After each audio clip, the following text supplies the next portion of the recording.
Guys, earlier this week, Sam Chandler from Shacknews released a very interesting article titled, "Bungie Hints That the Vex Might Be the Main Threat After the Final Shape." Now in this article, Sam details how he was invited to a roundtable discussion with two of the senior narrative designers at Bungie, Robert Brooks and Nico Stevens. Now this roundtable discussion was mainly regarding Season of the Deep and its narrative and the revelations from this season. The pair did shed some light on what has been happening with the Vex since Lightfall. Now, when questioned about what happened to the Vex since Lightfall and why they have faded into the background, Robert Brooks had this to say, quote, "There are a couple of parts to this. One, keep playing. Literally keep playing Veil Containment. There's more Vex stuff to come." Nico Stevens then added on, stating that there is a very good reason why the Vex have taken a step back since Lightfall. Quote, "If you are a collection of beings that can time travel and pop in and on the timeline at any point, and you see two god behemoths boxing it out in front of you, and your goal is like, I want to be standing when these two are done, you're probably going to take a step back and be like, I'm going to let them take each other out, and we'll see what happens after that." And let me just say, time travel in general is just such a weird thing, man. I see so many narrative teams in gaming, in movies. The card they pull out whenever they've exhausted all narrative avenues is, hey, let's time travel. Now, a little further down in this article, Sam mentions how most races in Destiny have chosen a side already, whether it's aligned with us and the Traveler or the Witness and the Darkness, with Stevens saying that part of the Vex already have aligned with the Witness. Quote, "We're trying to bring the Vex in a little bit more of a personalized way right now, and in a way that connects with the Witness's story via the Soul Divisive. These were Vex that went all the way back to Destiny 1 with the Black Heart. They've kind of been expanded through piecemeal drops here and there up until Spire of the Watcher, which was a really big insight into the Soul Divisive and how closely aligned they actually are with the Witness." Now, Robert Brooks is seemingly a very big fan of the Vex, having this to say, quote, "Vex is my personal favorite faction. They're just the most alien, the most fascinating, and the most unusual." Robert also revealed that he was responsible for getting Vex Asher into Season of the Splicers finale mission all the way back in Season 14. Remember that friendly harpy? Yeah, that was Asher Mir, and we got a tease of that even more in the Vexcalibur mission. And look, I do have to ask you guys, do you find the Vex an interesting faction? Look, I'm not saying they're not interesting, and honestly, at one time, I thought the Vex were the most dangerous enemy faction we had to go against. Like, I know the Cabal pretty much ransacked the last city, whooped us up pretty good in D2 Vanilla. I know the Hive had Oryx, and we saw the huge fleet take out the Awoken, but the Vex, man, I love that they just didn't have a motive. They just showed up all over the place, over and over, almost like they were just testing the waters. On top of that, our first raid was Vault of Glass. So yeah, I've got a soft spot for the Vex, but the way Bungie has used the Vex has almost felt like filler content. I'm just being real. I know my lore guys will probably be like, well, actually, Cross, but my experience with every Vex expansion we have had, Vex just seemed like filler content. And then we would just jump into the next expansion and be like, oh, yeah, we had to fight Vex last year, stop another invasion, you know, doing the usual. And as many times as like Osiris has been like, yo, this is the biggest threat ever, I have to fight Vex on all these different timelines, it just didn't seem as threatening to us. The only time the Vex really showed how threatening they were was in the lore surrounding Saint 14. Like the fact that they took Saint out. Granted, Saint took out a shitload of them, so it's not to say they're not dangerous, it's just the way Bungie has positioned Vex has always felt like filler content to me. Now, concluding the article, we got a final statement from Robert Brooks giving us a pretty major hint regarding the future of Destiny. Quote, "We get a little bit more information about them coming up in the future, and you definitely haven't seen the last of them. I think once Final Shape concludes, the Vex might be in a position to do some more stuff." That was the article. Some pretty interesting information, not a whole lot of information, but enough that we felt this warranted this video, as well as a discussion. And we've seen some mixed opinions on this. Some of you might be really excited about the idea of exploring the Vex even more, but again, if that's what's awaiting us after Final Shape, is it just because Bungie's giving us filler content, that being the Vex, or in some way, are the Vex truly the baddie bads of the universe? Let me just take a moment real quick to talk about a spoiler. Guys, if you have not seen the cutscene where the Witness and the origin of the Witness and all this stuff, and you don't want to be spoiled on this, please click away. All right, let's talk about this. Let me tell you why people are upset about the Witness, the origin of the Witness, the Vex essentially being the threat that's going to be following up Final Shape. I'm sure there's going to be more to this, but this is the underlining problem. For a very long time, we have been asking and wanting and anticipating a new enemy race in Destiny. Originally, we thought the Veil was going to be an enemy race. Turns out it's not. And I I know we got the Scorn and Forsaken, and we've got the amped up Cabal under Callus, and I know we have Tormentors and Lucent Hive, but at the end of the day, we still haven't gotten a brand new enemy race. Now, I will say this, some people still maintain that Taken aren't actually a new enemy race, which I get that perspective, but I feel like Taken are different enough to warrant that. Scorn are also different enough to warrant it being a new alien race. Guys, we haven't truly gotten a new alien race though, since Forsaken though. I don't count Lucent Hive, okay? The rank and file enemies are still Hive. Tormentors, I don't count either. It's the same thing as like champions. Champions, Tormentors, Lucent Hive, they're your big boy mini bosses, right? And they're cool, but they're still surrounded by the same alien factions we have been fighting for years now. And it's so wild to me because we've actually gone against Rourke, Nezarec. There are other races out there, but Bungie has gone out of their way to make sure narratively they're not boxing themselves up for failure. For instance, the Witness's origin. You see, we were expecting things to actually be piloting these pyramid ships. Turns out, no. The Witness was just steering everything with his fingers, and we're not going to be actually fighting whatever alien race the Witness comes from because they're all inside of the Witness. Very convenient, Bungie. And I can imagine this like round table meeting, like, okay, listen, we can either make an alien race. This is going to be really expensive. It's going to require a lot of work. Or how about this? Let's give this guy infinite heads coming out of his skull, and let's just say the entire alien race is consolidated into this one figure called the Witness. Now listen, let me be real. It is kind of cool, like no lie. But it's also Bungie's main way of working around the whole let's create a new alien race, because narratively, it doesn't make sense. This whole merging a civilization into the Witness is Bungie's way of getting out of having to give us a new alien race. And that's the truth, guys. And this brings us to the Vex. Look, we've been fans of the Vex for a long time. Look, I love Atheon. I love Templar. I love all the major baddies that are Vex related, some of them having their own agenda. But at the end of the day, they all serve the sole divisive. Interestingly enough, there's actually an older video from Bife. We'll link it down below. But essentially, it states Destiny 2 lore, the big problem with the Vex as a faction that Bungie needs to address. Bungie talks about the problem with the Vex and the potential problems with focusing on the Vex, stating that the Vex are so confusing, so inhuman, it's difficult for the Vex to bring out any emotion at all, which in a narrative like Destiny is important to have. And given that the Vex don't have much personality, it's even harder to make a villain character out of them for us to really connect to. And when you think of like the great antagonists, Witness, Savathun, Oryx, Aldrin, you emotionally connect with those characters. And at the end of the day, even if we had this big baddie that happens to be Vex, to many of us, they're still just robots. Again, check out that video from Bife if you're interested. Now, some of you may be sitting here going, Cross, why does the narrative really matter? Guys, to me, the narrative is everything. That's what gets me hyped for the next expansion. That's exactly why Lightfall has had such poor reviews, despite it having some of the best quality of life updates we have ever seen in our game, besides our servers going to shit. But everything else was really, really good. Narrative is important. Pacing, also important. And the follow-up after the final shade with just another Vex expansion, I don't know, guys. Just seems like more filler to me. With that being said, there is a whole other universe that Bungie could expand on, one of which is the most intriguing to me, and that's actually the Nine. Guys, the Nine are some of the most mysterious and coolest beings in our universe. I have no idea what they want, why they are here, and I've watched a number of videos from Mylan. He even had one here recently talking about the Nine are back. Turns out a long time ago, Jermaine, aka Drifter, used to get hot and heavy with old girl here.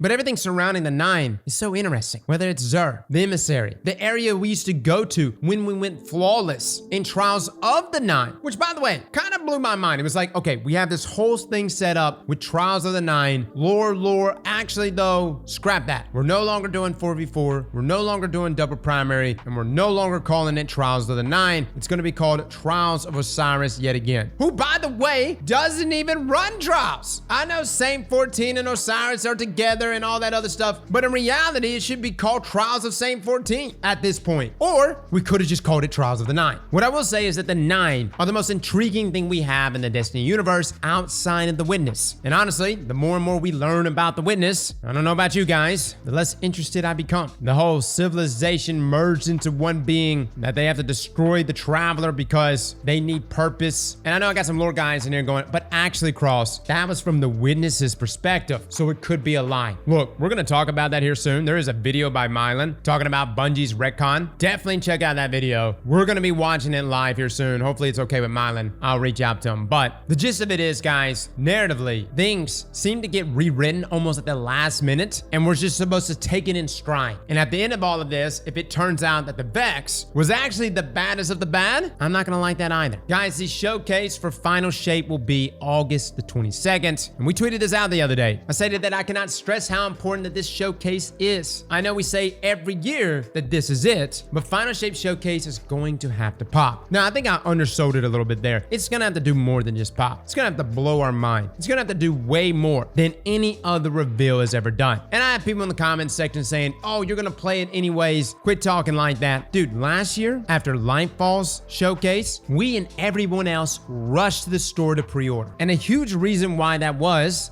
because we were running off the high from the narrative of Witch Queen. You see, the narrative there sold me. It made me say, hey, I love the trajectory that Bungie is going on here. This is it. Lightfall is going to be a banger. It's going to be our Infinity War, and it just wasn't it. And let me just give you an example. I'm going to give you a spoiler real quick for Final Fantasy 16, and it's a big one. So please click away if you do not want this spoiler right now, but I want to make this comparison between how you kill a character off and how you don't. All right, for my players that played Final Fantasy 16, do you remember when Cid died? Of course you do. It was an extremely emotional moment. Why was this moment emotional? Because you garnered a connection with Cid through missions and getting to know him. And so when he met his demise, you were hurt and vengeance was on your mind. That is how you kill off a character. You want to know how you don't kill off a character? Rohan. Is anybody thinking about that guy? Hell no. Not a single one of us are like, oh man, you remember when Rohan died? Damn, dude, that messed me up. No, nobody is saying that because we didn't care. And the reason we didn't care is because we didn't spend hardly any time with this guy. Even Nimbus was like, oh no, Rohan died. Damn, that sucks. Fist bump. And somebody even commented yesterday when we were talking about this on stream. They said, Cross, what if Lightfall's campaign is so bad narratively because Final Shape's narrative is so good?